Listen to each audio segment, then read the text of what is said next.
आधी रात का समय था। गांव के खेतों से अचानक एक दिल दहला देने वाली चीख गूंज उठी।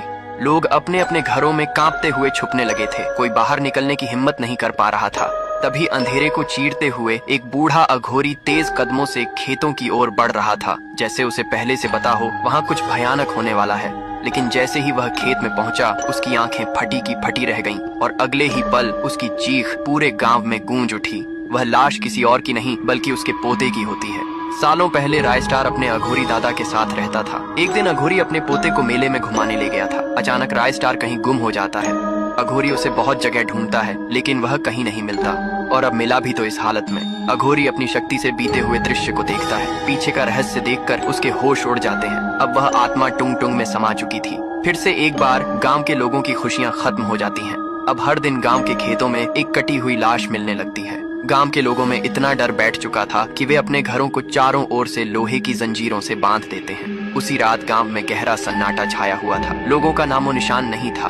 तभी टुंग टुंग अपनी रहस्यमयी शक्ति के साथ प्रकट होता है। वह घूम घूम कर एक एक इंसान को मारने लगता है। जिसका भी घर लोहे से बंद मिलता, टुंग टुंग अपनी शक्ति से उसे एक ही बार में तोड़ देता और अंदर घुसकर उसे भी मार देता।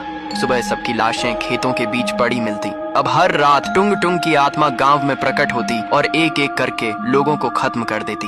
एक दिन गांव के एक बलवान लड़के ने उसका सामना करने का सोचा, लेकिन वह भी रात भर में मारा गया। अब अघोरी पूरी तरह समझ गया कि उसे क्या करना है। एक रात अघोरी टुंग टुंग का पीछा करते हुए उसके अड्डे तक पहुंच जाता है। तभी टुंग टुंग में से वही चुड़ैल निकलती है और कहती है, अब तू मेरा गुलाम बन चुका है।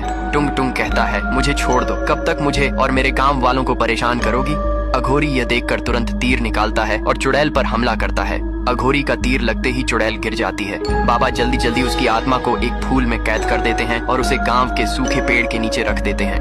वह चिल्लाकर कहते हैं, इस फूल को कोई भी मत छूना, वरना यह आत्मा फिर से आजाद हो जाएगी।